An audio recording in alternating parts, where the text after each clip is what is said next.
Au-dessus des puissances,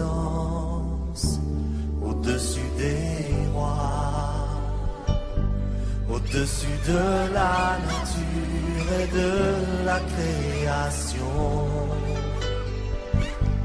au-dessus de tout.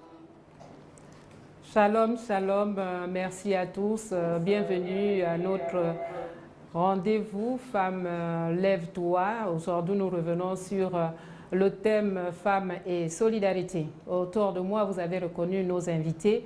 Nous avons donc maman Isabelle Moilélé, responsable des femmes de l'Église de l'Alliance chrétienne et missionnaire du Gabon, église locale du PK8. Nous avons aussi son adjointe, maman Alda Makaya, qui nous a retrouvés aujourd'hui, et Félicien Nyangolo, donc journaliste de formation. Merci à tous et que le Seigneur nous bénisse. Bienvenue aussi à vous autour de la table. Merci. Alors l'émission de ce jour a donc pour thème Femmes et solidarité. Nous sommes dans la deuxième partie pour des personnes qui nous ont suivis la semaine dernière. La semaine dernière, nous avons fait le constat. Nous avons constaté tout simplement que la femme était l'ennemi de la femme. Dans tous les milieux, que l'on soit en famille, en couple ou au sein de l'administration, c'est le constat général malheureusement. Est-ce que ce n'est pas lié au caractère de la femme? Je vais d'abord me tourner vers maman Isabelle. Est-ce que ce n'est pas le caractère de la femme qui fait en sorte qu'il y ait ce manque de solidarité? Bon, en parlant du caractère de la femme, disons que c'est lié au cœur, lié à ce qu'elle pense. Parce que lorsqu'on parle de la solidarité, la Bible déclare que ne fais pas à l'autre ce que tu ne voudrais pas que l'on te fasse. Donc, en parlant de son caractère, la femme doit d'abord s'aimer elle-même. Elle doit s'accepter, elle doit se valoriser, elle doit accepter son identité pour accepter l'autre, pour accepter d'aider, pour accepter de conduire quelqu'un, d'aider quelqu'un à suivre une voie. Parce que lorsqu'on parle de la solidarité, quand on parle par exemple dans le cadre, comme nous l'avons abordé la semaine dernière, dans le cadre de l'administration, lorsqu'on arrive dans une administration, si c'est une jeune femme qui est affectée auprès d'une maman, la maman doit être là pour accompagner. Mais si au fond de son cœur, déjà elle-même, elle s'est dit qui m'avait accompagnée quand je suis arrivée, donc je n'ai pas le droit d'accompagner celle-là, vous voyez que ça va être comme... Elle va cogner sur comme une barrière, comme ça va une être barrière, tout à fait. Elle sera là, elle sera perdue dans l'administration, alors qu'il y a quelqu'un qui est là, qui peut l'accompagner, qui peut l'aider. Donc moi je dis, tout cela, ça vient du cœur. Et comme tu le dis, le caractère, c'est le caractère de la personne. Si elle ne s'accepte pas, parce que chacune de nous sur la terre, il faut l'avouer que la femme, nous sommes uniques. Dieu a donné des capacités pour chacune avec ses traits, avec sa personnalité. Donc il y a des caractères dans la femme qui sont uniques et qu'on ne peut pas trouver chez l'autre. Alors que toi tu as besoin de moi, moi aussi j'ai besoin de toi. Donc nous sommes complémentaires. Voilà, nous sommes liés en quelque sorte. Voilà, nous sommes liés. Oui, Félicienne? Oui, je disais, comme elle dit tantôt, c'est le caractère de chacune des femmes, comme elle disait là. Parce que il faut d'abord aimer soi-même et aimer l'autre. Il faut s'accepter. Et quand tu t'acceptes, tu vois en l'autre toi aussi. Donc, comme on disait tout à l'heure, les jeunes qui arrivent dans l'administration, ces jeunes-là ont besoin de guides. Mais toi, étant déjà devant, tu te dis, moi je n'ai pas appris beaucoup. Maintenant, les jeunes qui arrivent avec les grands diplômes, donc moi je ne dois pas les aider parce que demain ils seront mes chefs. En fait, c'est comme ça. Et elle ne veut pas, mais elles étaient à l'école, non, ou bien ils étaient à l'école, ils viennent encore que je leur donne des rudiments. Pourquoi? Ça, c'est un mauvais, le caractère de quelqu'un. C'est quelqu'un qui ne veut pas qu'on le dépasse. En fait, c'est ça. C'est la jalousie, en quelque sorte. L'ego. Voilà, c'est un peu ça. Donc, il faudrait vraiment qu'on se surpasse. Chacun, comme on dit, les doigts de la main sont là pour laver la figure. Chacun est là pour porter sa pierre à l'édifice. Si l'autre arrive, s'il te dépasse, tant mieux. Tout le monde ne peut pas être président. c'est une seule place. Donc, il faut bien un président, il faut bien un adjoint, ainsi de suite. C'est comme ça la vie. Maintenant, si chacun de nous veut que c'est seulement lui, c'est ce qui nous freine. Parce que chacun veut être toujours au-dessus de l'autre. Or, ce n'est pas ce que Dieu Et donc, ça devient un problème de compétition. Alors, ce n'est plus la complémentarité, c'est la compétition entre femmes. Et on va dire que la base, c'est le manque d'amour. C'est peut-être parce que les femmes ne s'aiment pas ou la femme ne s'aime pas d'abord elle-même pour permettre aussi à son cœur d'accepter l'autre. Maman Alda. Je pense aussi que ça peut être aussi un complexe d'infériorité. Parce qu'il y a, comme le disaient aussi les autres mamans qui sont là, parce que tout on ne peut pas faire les mêmes choses au même moment. Chacune a son pouvoir. Donc, être journaliste, en fait, les femmes ont tendance toujours à apprécier, à vouloir faire ce que les autres font. C'est comme, exemple, au niveau de l'habillement.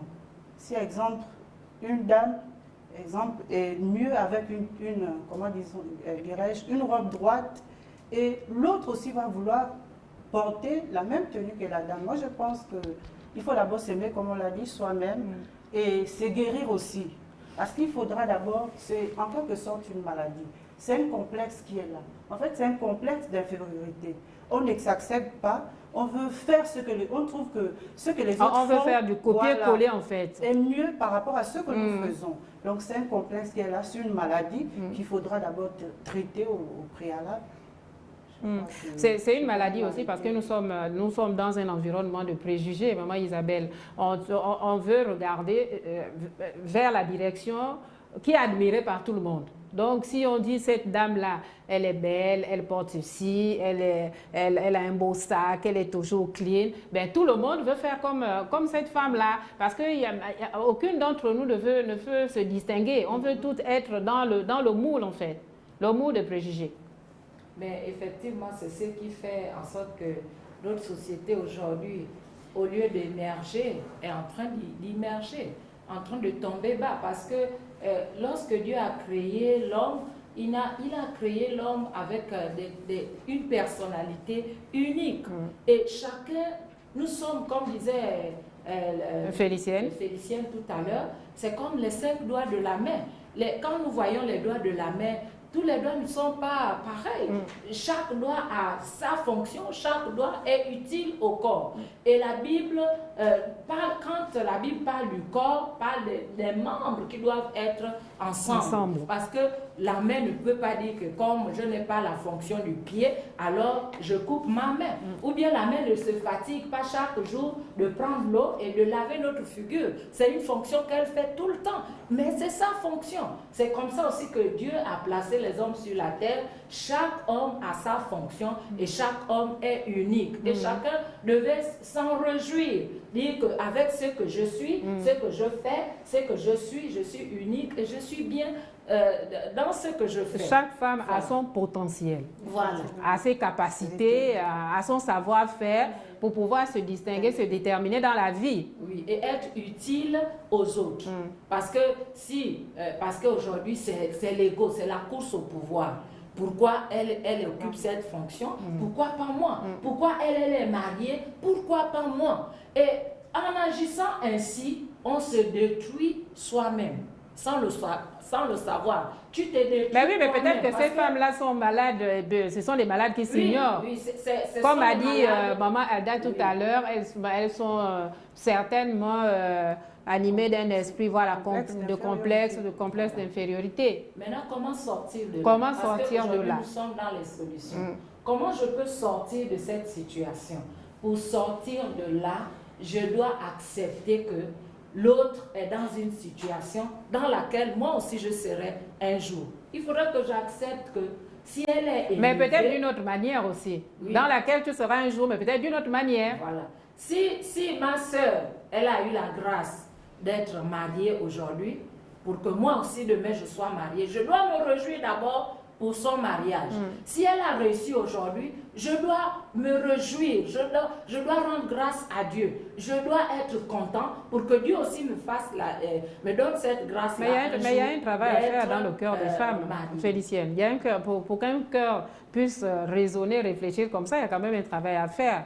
C'est pas du jour au lendemain qu'on pourra... C'est pas vraiment du jour au lendemain, c'est un grand travail. J'avoue que les hommes et les femmes de Dieu, vous avez du pain sur la planche Ah oui. pour pouvoir ramener les femmes à la raison. C'est surtout les femmes. Hein. Les hommes encore s'acceptent. Les hommes s'acceptent. Les hommes s'acceptent. C'est surtout les femmes. La femme ne veut pas que l'autre émerge. Elle veut toujours que c'est elle seule qui doit émerger, les autres derrière. Or, c'est pas ça. Ce n'est pas ça. Donc, maintenant, qu'est-ce qu'il faut faire? Il faut toujours parler comme on parle aujourd'hui. Dire à l'autre qu'aujourd'hui, là, je suis arrivé à un point B, mais toi, attends ton tour. Tu arriveras peut-être à un point A, où moi, je ne suis pas arrivé. Mais nous voulons arriver au même moment. C'est pas possible. C'est pas possible. C'est vrai qu'il y a l'école. On peut dire que l'école, c'est le moyen le plus facile de parvenir. Si on parle de l'administration, tu pars à l'école, tu as le diplôme, on peut avoir le même diplôme. Mais on ne peut pas avoir les mêmes chances.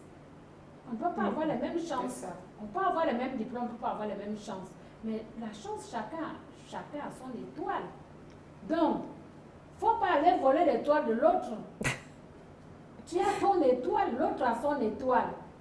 Donc, ce n'est pas parce que ton étoile ne brille pas que tu vas aller fermer l'étoile de celui que... Et puis, ce n'est pas parce que ton étoile ne brille pas que tu ne sais rien faire. Ah non, c'est ça aussi, tout dépend de ton couloir. Voilà, parce qu'on n'est pas toutes dans le même couloir. Voilà. Hein, Maman Alda?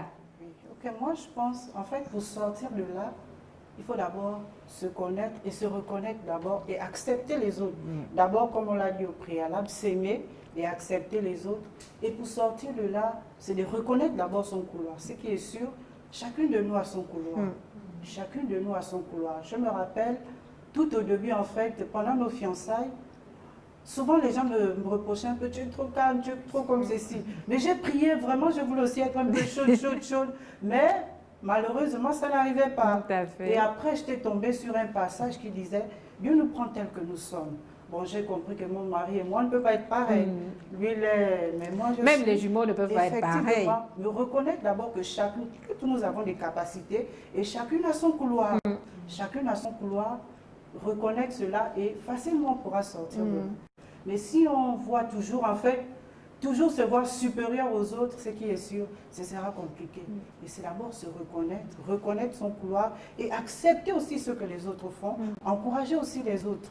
Et puis parfois, c'est une question d'orgueil aussi. Parce que vouloir toujours montrer que, bon, pourquoi, voilà, c'est moi qui connais, c'est moi qui suis diplômée, c'est moi, pourquoi elle, pourquoi pas moi, il y a eu ceci, il y a eu... Même à l'église, ça se fait, ça se constate aussi. Et pourtant, l'église, c'est le corps du Seigneur, on dit, c'est l'ensemble. Avec les membres du corps de Christ. Mais pourquoi il y a toujours ces tiraillements-là? Mais c'est pourquoi dans le livre je pense, l'épître aux Corinthiens, Paul parle du corps, il parle des membres du corps. Il présente le corps pour parler des membres de l'Église, que les membres de l'Église devaient fonctionner comme un corps. Chaque partie du corps, chaque partie dans le corps est important. Je ne peux pas couper la tête et vivre. Je ne peux pas dire non, le bras, quand je regarde mon bras, tu me gênes, vraiment tu n'es pas, et je le coupe, c'est impossible. Puisque chaque membre dans le corps est utile, est important, et chacun a sa fonction. C'est ce que ma bien-aimée vient d'affirmer tout à l'heure. Chacun a sa fonction et chacun doit se sentir unique. Si elle a réussi dans l'école, mais moi, je ne veux pas aussi peut-être réussir dans les études. Tout à fait. Si Dieu m'a donné la grâce de cultiver la terre, je suis utile pour elle. Elle est au bureau et le manioc que je fais, lorsque je le vends, c'est utile pour elle. Si elle a réussi, par exemple, à être journaliste, et moi, je ne peux pas être journaliste comme elle. C'est ce qui nous tue, c'est ce qui apporte la jalousie, comme elle disait tout à l'heure, parce que tout le monde veut faire la même chose. à l'église, si elle chante, comme elle a une belle voix, pourquoi pas moi? Moi aussi, vraiment, et les rivalités, les jalousies naissent parce que je n'arrive pas à accepter que elle chante, moi je suis évangéliste, l'autre est pasteur, et nous sommes en train de nous compléter parce que nous faisons le même travail. Mais ce caractère-là peut aussi être un frein à l'épanouissement de celles qui raisonnent comme ça. Parce que plus on est dans cette histoire, pourquoi pas moi, pourquoi elle, on se perd en fait. On se perd parce que tu poursuis un objectif qui ne t'est même pas assigné. Tu veux être journaliste alors que tu n'as pas le diplôme, tu n'as pas la capacité, mais voilà, tu n'as même pas été créé pour être journaliste, donc tu poursuis un autre objectif. Mamalda, dans l'église, quand ces femmes-là arrivent, parfois, elles sont, on va dire, ce sont les accidentés de la vie, hein, donc tout de suite, on peut reconnaître que cette femme a des difficultés. Comment vous faites? Bon, moi, je bondirais dans le sens de l'accompagnement. Parce que nous avons plusieurs femmes qui viennent au niveau de l'église. Et bon, moi j'ai suivi une formation. Donc souvent quand une dame parle, facilement je peux détecter qu'il y a un problème au-dedans de la personne. Donc c'est pourquoi l'accompagnement, sinon l'écoute aussi important, à un moment il faut savoir s'asseoir avec la personne, chercher à comprendre. Certainement, il y a eu un problème au préalable. Parce que souvent on voit un peu les femmes, c'est comme un enfant, voilà, qui s'agite. Mais on ne sait pas, il faut chercher à savoir pourquoi cette dame s'agite. Est-ce qu'il n'y a pas un souci quelque part? Je crois que c'est d'abord l'écoute, écouter, s'asseoir d'abord avec la dame, écouter la dame et ensuite régler le problème qui est là. Mais je crois qu'il faut d'abord écouter, parce que souvent, c'est vrai que il y a certaines choses qui sont quelquefois bafouées. Parce que quand les personnes arrivent, souvent on voit un peu la réaction de la personne, mais dans le fond, la personne veut en fait déclencher, sinon sortir quelque chose. Mais il faut savoir, parfois l'écoute aussi est importante. Même dans le foyer, quelquefois, c'est vrai que le plus souvent, c'est l'homme qui, même au moment, il faut écouter. Parce que quand on s'assoit, on écoute la personne, on se rend compte, ah, voilà, et on est plus, en fait, que vais-je dire, en fait, on est plus fixé dans les réactions de la personne, en fait. Facilement, on peut régler le problème de cette personne. Mais on court, Félicienne. On court. Dans l'administration, par exemple, on n'a pas le temps d'écouter. Parce que tout le monde court après le temps. On ne sait plus à quel moment écouter cette femme qui s'agite, qui ne veut peut-être pas soutenir sa sœur qui occupe des fonctions, mais elle est un peu dans son monde, dans son environnement. Elle bouscule un peu tout le monde. Et quelquefois, elle ne te laisse même pas le temps de l'écouter. Parce que quand vous l'appelez, elle dit, je n'ai pas le temps. Elle met déjà une barrière pour que vous ne puissiez même pas l'approcher. Même pas l'approcher parce qu'elle connaît que si elle vient vers vous, vous allez écouter, peut-être qu'elle cache quelque chose. En fait, elle a même honte de se laisser découvrir. C'est-à-dire qu'elle, son rôle, c'est de vous emmerder. Elle se dit que moi, celle-là, je dois la merder. Donc, même si vous êtes de bonne foi, vous dites, mais ma fille ou ma soeur, vous voulez l'aider, elle met une barrière, elle ne veut pas. Parce qu'elle a déjà quelque chose à tête. Elle doit arriver à telle fin. Oui, Maman Alda? Oui, en fait, moi je pense, quand une personne s'agit, forcément il y a quelque chose. C'est comme, prenons l'exemple, nous sommes dans le cadre de les femmes, c'est comme une dame qui va se lever un bon matin et commencer à injurier son mari. Bon, ce sont des choses qu'on n'encourage pas, qu'il ne faut, mais on le voit le plus souvent, des femmes qui se mettent. Mais si elle le fait, pourquoi? Il y a eu certainement quelque chose. Elle a peut-être supporté, et puis bon, elle a arrivé à une... Mais elle le fait parce qu'elle n'a pas appliqué femme, soyez soumise, Maman Alda, c'est ça. Parce qu'elle n'a pas appliqué. Femme, soyez soumise, mais on oublie selon le Seigneur. Effectivement. Voilà, donc ce qui fait que, en fait, derrière cet agissement, ou cette agitation, voilà, l'agitation, il y a forcément quelque chose. Et je crois que si on va à la source, c'est vrai comme disait la sœur Félicienne, Félicienne, si on va à la source, comme disait maman Félicienne, la personne ne veut pas s'ouvrir, d'essayer de voir une autre personne. Parce qu'en fait, il y a des personnes, quand elles arrivent, certaines personnes ont du mal. Mais si vous les confiez, exemple, à une autre personne, sinon un responsable et autre, facilement la personne pourra s'ouvrir. Moi, je crois que pour aider la personne, si elle n'arrive pas à s'ouvrir avec vous, orientez-la vers une autre personne. Et ce qui est sûr, C'est vrai, mais avec le temps, la personne va s'oublier. Donc, Parce que derrière toute agitation... mais la solidarité, dans ce cas, exige maintenant aussi un peu de savoir-faire. Effectivement. Hein, maman Isabelle? Oui, Parce qu'on n'aborde pas cette catégorie de personnes, on va dire n'importe comment. Pas n'importe comment. Il y a une histoire que j'ai écoutée un jour, c'est un médecin. Et le médecin venait à peine de perdre son fils. Il a perdu son fils et il était en train de l'inhumer, donc de l'enterrer. Et à l'hôpital, il y avait une urgence.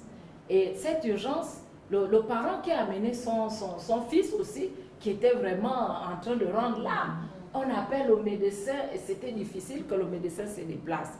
Et le papa de l'enfant qui était malade a commencé à s'agiter. Mais qu'est-ce qui se passe dans cet hôpital? On ne comprend pas. Ça, c'est quel genre de médecin? On l'appelle depuis et il ne peut pas venir. Qu'est-ce qui se passe? Je ne comprends pas. Si mon enfant meurt, en tout cas, je vais porter plainte. Et le médecin est arrivé avec beaucoup de calme. Il est rentré, il a intervenu, il a pu intervenir et sauver l'enfant. Et quand il a sauvé l'enfant, il dit au papa, bon, vraiment votre enfant est hors du danger. Et il est retourné pour continuer l'inhumation de son fils. Et lorsqu'il retourne, le papa était toujours agité. Mais qu'est-ce qui se passe? Il ne vérifie même pas si mon fils est déjà sorti de l'affaire. Est-ce que l'anesthésie, est-ce que tout s'est bien passé? Qu'est-ce qui se passe? Ça, c'est quel genre de médecin qui ne peut pas prendre soin jusqu'à la fin du malade? Et finalement, il y a une infirmière qui vient annoncer au papa qui s'agitait, calmez-vous, le médecin a sauvé votre fils, mais il est retourné à l'enterrement de son fils, qui est mort par accident. Et vraiment, il est peiné. Et nous voyons que c'est une histoire où on n'arrive pas à découvrir réellement le véritable problème. Parce que le jugement extérieur est souvent faux. Lorsque nous voyons une personne qui est par exemple agitée, pourquoi elle est énervée, pourquoi elle est en colère, qu'est-ce qui s'est passé aujourd'hui? On ne sait pas les problèmes que vit cette personne. Donc c'est pour revenir à ce que disait Maman Allah tout à l'heure, pour dire que chacun dans l'agitation, dans la colère, exprime quelque chose de très profond, mais qu'on ne connaît pas. Alors, si on se met à l'écouter, la première chose, c'est d'écouter la personne. Bien sûr, il y a d'autres, si le problème est grave, ou bien si le problème a mis du temps, a déjà pris des racines, vous voyez, c'est difficile. Et il faut vraiment du temps pour aider cette personne. Et c'est ça le travail que nous avons effectivement dans nos églises. Nous sommes là pour aider, pour accompagner, pour essayer de trouver des solutions. Pourquoi telle femme se comporte ainsi? Est-ce que dans sa jeunesse, elle a été maltraitée, elle a été rejetée, elle a subi des traumatismes? Mais nous sommes là maintenant pour ce travail avec l'aide de la parole de Dieu qui ouvre des horizons pour que cette personne s'accepte d'abord et qu'elle puisse être également une aide pour les autres. Pour les autres, voilà. Pour les autres, oui. Nous avons un exemple, c'est comme une rivière. Ouais, lorsqu'on lance une pierre, il y a des bulles. En fait, des bulles qui remontent à la surface. Donc c'est pour dire qu'il y a quelque chose à l'intérieur. Vous voyez, non? Il y a quelque chose à l'intérieur. Parce que remarquez, quand on lance une pierre, il y a des bulles. C'est pour signaler qu'il y a un problème. C'est comme l'homme. L'homme s'agite, comme disait Maman Isabelle. La femme s'agite, pourquoi? Parce qu'elle a quelque chose au-dedans d'elle. Parce qu'une femme ne peut pas se lever un bon matin, sinon aller au bureau, commencer... Non, il y a quelque chose qu'il faudra d'abord guérir. Il y a un problème et il faut chercher donc au lieu que la femme affronte la femme, comme elle doit d'abord l'écouter. Nous devons d'abord nous écouter les unes les autres avant de nous agresser. Hein? Je crois.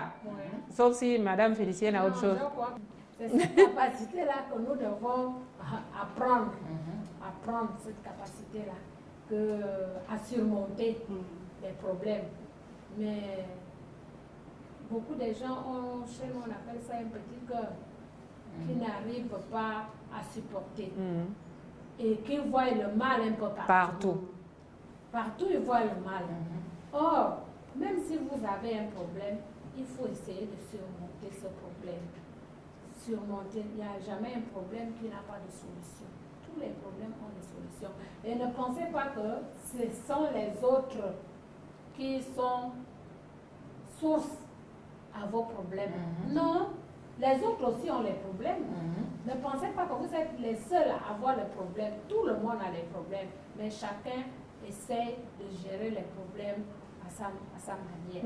Donc, ne prenez pas responsable de vos échecs. Parce que, par exemple, j'ai échoué, maintenant j'ai vu que l'autre a réussi. Ah, si j'ai échoué, c'est à cause de l'autre. Non. Si vous avez échoué, c'est normal. C'est là, la vie c'est comme ça. Ou encore raisonner, excusez-moi, maman Félicienne, ou encore raisonner dans le sens de dire, par exemple, comme j'abordais tout à l'heure, comme moi je n'ai pas réussi, je n'ai pas eu des parents qui m'ont envoyé à l'école, je n'ai pas eu une maman ou bien un papa qui m'a fait la grâce de faire des grandes études, alors je veux tout faire, je n'accepte pas que l'autre soit promu, réussisse. Voilà. Ben oui, mais il y a des femmes qui raisonnent comme ça. En tout cas, moi, je ne vais pas occuper cette fonction. Je le sais, je suis consciente de la chose, mais je te rendrai jamais la vie facile. La vie facile. Oui. Et c'est ce qui bloque la société. Parce que le cœur de l'homme, comme nous avons dit la semaine dernière, le cœur de l'homme est méchant. Le cœur de l'homme est tortué par le mal. Ça veut dire que si on m'a fait du mal, il faudrait que ce mal-là, je puisse le rendre. Et pourtant, nous avons la capacité d'arrêter cette douleur-là à l'intérieur de nous et d'être des sujets de bénédiction pour les autres. Voilà. Est-ce qu'il n'y a pas possibilité de le faire? D'arrêter tout ce désordre-là qui s'est organisé à l'intérieur de nos cœurs vraiment pour être meilleurs et aider les autres aussi à sortir des situations difficiles. Et je me souviens de Mandela qui a eu un rêve. Il avait le rêve. Et c'est un rêve qui l'a conduit même jusqu'à faire la prison. C'est un rêve d'unité. C'est un rêve de pardon. Et un homme qui ne vit pas le pardon est un homme prisonnier. C'est un homme prisonnier, c'est une femme prisonnière. Et tant que tu es dans cette prison, tu ne peux pas sortir et réussir. Pardonner qui, maman Isabelle? Pardonner ou se pardonner? Même se pardonner. C'est pas, parce que nous sommes en train de parler du mal. Nous sommes en train de parler du mal. Si j'ai reçu un mal, si je ne me suis pas pardonné, si je n'ai pas pardonné à ceux qui m'ont fait du mal, je prends un exemple. Si on a tué ma mère, je vais en vouloir à ceux qui l'ont tué toute ma vie. Toute ma vie, je vais les en vouloir. Je veux rendre ce mal. Donc, je vois une femme, par exemple, si elle a été une rivale dans son foyer, si je vois une femme qui est également en rivalité, en tout cas, elle est devenue automatiquement mon ennemi. Même si elle est ma collègue du travail, même si elle Donc, en fait, on reproduit les événements. On reproduit les événements. Chaque année, et lorsqu'on reproduit les événements, ça peut aller de génération en génération. Parce que ce que je reproduis aujourd'hui, mon fils va le reproduire. Mon petit-fils aussi va le reproduire. Et de génération en génération, nous allons toujours avoir une génération qui reproduit le mal. Alors, qu'est-ce que j'entends par pardon? Lorsque j'entends par pardon, Mandela a vécu le pardon. Lorsqu'il est sorti, il a dit le pardon. Vraiment, c'est quelque chose qui libère. C'est quelque chose qui libère. Si je n'ai pas pardonné, c'est dans mon cœur. Je suis prisonnier de ce mal. Je suis prisonnière de ce mal. Que je veux vraiment que l'autre ne doit subir ce que j'ai subi. Alors que ce n'est pas ce que la Et vous-même, vous vous mettez dans une prison de toutes les façons. Parce que voilà, le manque de pardon te conduit à une situation d'esclave. Voilà. Parce que tu n'arrives pas à te libérer de ce sentiment de haine, de vengeance, de torture, et que tu transmets aussi à tes enfants, à tes petits-enfants. Que tu le veuilles ou pas. Ça se transmet de génération en génération. Et vous savez que la femme, le cœur de la femme, elle n'oublie pas facilement. Il y a un problème, tu peux vivre ce problème-là pendant 10 ans, pendant des années, des siècles. Elle n'oublie pas facilement. Le problème est là. Elle peut rire, elle peut être là, gentille, solidarité. Bon, lorsqu'on parle de la solidarité, en réalité, on peut être ensemble et ne pas s'aimer. Vous êtes solidaires dans une affaire, c'est comme l'histoire qui se trouve dans la Bible. Ils ont uni toutes les forces pour construire la tour de Babel. ils se sont unis, ils se sont mis ensemble. C'est comme lorsqu'on dit que au-delà de nos différences, mais mettons-nous ensemble, par exemple, pour combattre un ennemi.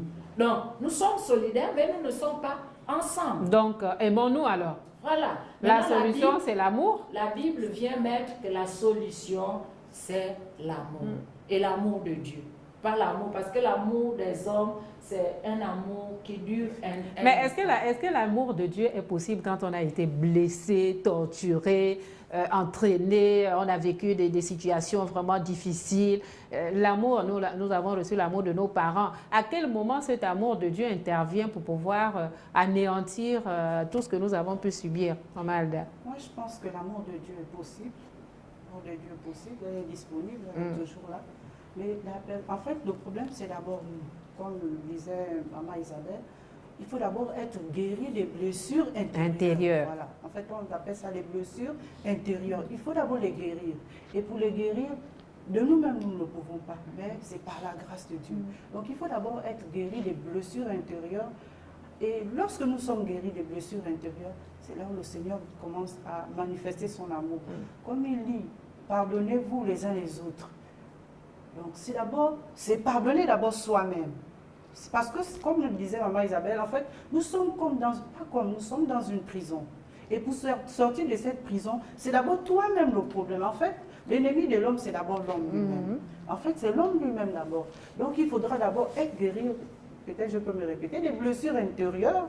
Parce que tant que les blessures intérieures ne sont pas guéries, ce qui est sûr, on pourra tout faire. Nous sommes toujours dans la prison. Ouais. Oui, maman, oui, allez-y. Et pour être guéri de ces blessures-là, comme je le disais, seul le Seigneur. Il faut d'abord recevoir, s'accepter d'abord et recevoir le Seigneur.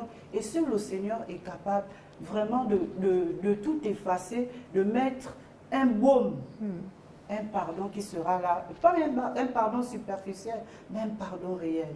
Et comme la Bible dit, en fait, le pardon nous libère. Le pardon nous transforme. C'est comme exemple, on peut voir certaines personnes. En fait, ce qui est intérieur, je crois, on le disait hier, c'est lié au visible. Ça se reflète. C'est comme une dame qui a des problèmes. En fait, quand vous regardez, facilement, même son accoutrement, vous sentez que non, cette dame a des problèmes. Donc, moi, je pense qu'il faut d'abord guérir l'intérieur. Et le visible, il n'y a pas de problème. Donc, l'intérieur, c'est Jésus. Seul Jésus qui peut guérir l'intérieur. Mais avec notre force, comme il dit, il y a la vie, il y a l'amour. Mais c'est à nous de faire le choix. Donc le Seigneur nous demande de faire le choix. Mais c'est à toi maintenant d'accepter que voilà, je vais être guéri, voilà, je vais prendre ce chemin. Mais si tu penses que tu vas être guéri, le seul chemin, c'est Jésus. C'est Jésus qui apporte la guérison. Oui, Félicie. Oui. Mais pour le commun des mortels, le pardon, c'est la faiblesse. Pour demander pardon, si moi je ne veux pas me sentir inférieure, je ne peux pas aller demander pardon. Et puis, quand vous avez raison, vous pensez que vous n'avez pas le droit de demander pardon. En tout cas, c'est lui qui m'a cherché, c'est lui qui doit venir me demander pardon. Or, dans la Bible, on dit, même si vous avez raison, demandez pardon. Mais c'est ce qui est difficile. Demander pardon quand vous êtes convaincu que vous avez raison.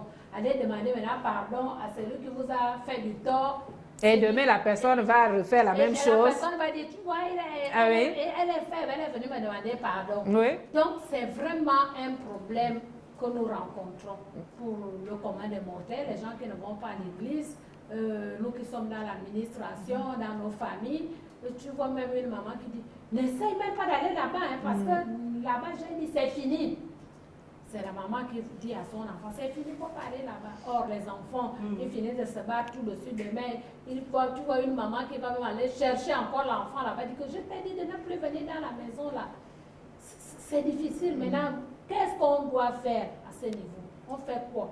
C'est ce que Maman Alda vient de dire tout à l'heure. La seule possibilité, c'est impossible. À l'homme, c'est impossible. C'est impossible. À la femme, c'est impossible. Même à l'homme, c'est impossible. C'est impossible de pardonner à celui qui t'a fait du mal. Et c'est impossible à tout homme ou pour tout homme. Hein. Pour tout homme. Même pour le pasteur. Oui, même pour les mamans pasteurs. Mais bien sûr. Parce qu'on pense toujours, on croit que pour les autres, c'est facile, alors qu'on est tous logés à la même enseigne. Mais Jésus, à la croix, vraiment, si c'était l'homme, il devait descendre et prendre je pense, le fusil pour détruire toute cette foule, ceux qui se moquaient, ceux qui insultaient, ceux qui accusaient faussement. Et qu'est-ce que Jésus a dit? Il a dit, Père, pardonne-leur. Donc le pardon n'est possible qu'en Jésus. Sans Jésus, c'est impossible de pardonner. Et c'est ce que nous encourageons. Ben voilà, oui. Maman Nous Isabelle, encourageons- nous courons vers... Voilà, oui. nous encourageons nos bien-aimés, nos sœurs. C'est possible par Jésus. D'accord. Maman Alda, quelque chose à ajouter rapidement? Oui. Parce que nous sommes à la fin de Par rapport l'émission. à ce que maman Isabelle venait de dire. Et là-dedans aussi, nous pouvons ajouter l'humilité. Parce qu'il faut être humble aussi. Parce qu'on peut être, c'est pas seulement les non-chrétiens, hein, même nous en tant que chrétiens, comme le disait maman Isabelle, souvent on a du mal. Il faut d'abord être humble, il faut d'abord être brisé. Quand on est humble, facilement on pourra demander pardon. C'est comme dans le foyer, c'est comme dans... C'est dans la société, dans oui. la société. Voilà. Dans toute la Comme la société. Bible dit, l'humilité précède la gloire. gloire. L'humilité précède la gloire. Ben voilà, merci Maman Alda. Voilà, elle a tiré une conclusion. L'humilité précède la gloire et puis l'orgueil, la chute. Hein. C'est ça, je crois. Oui, c'est ça. Voilà, merci. Nous sommes donc au terme de cette émission. Merci, ferme, lève-toi. On se retrouve dans une semaine, s'il plaît à Dieu. D'ici là, portez-vous bien. Au revoir.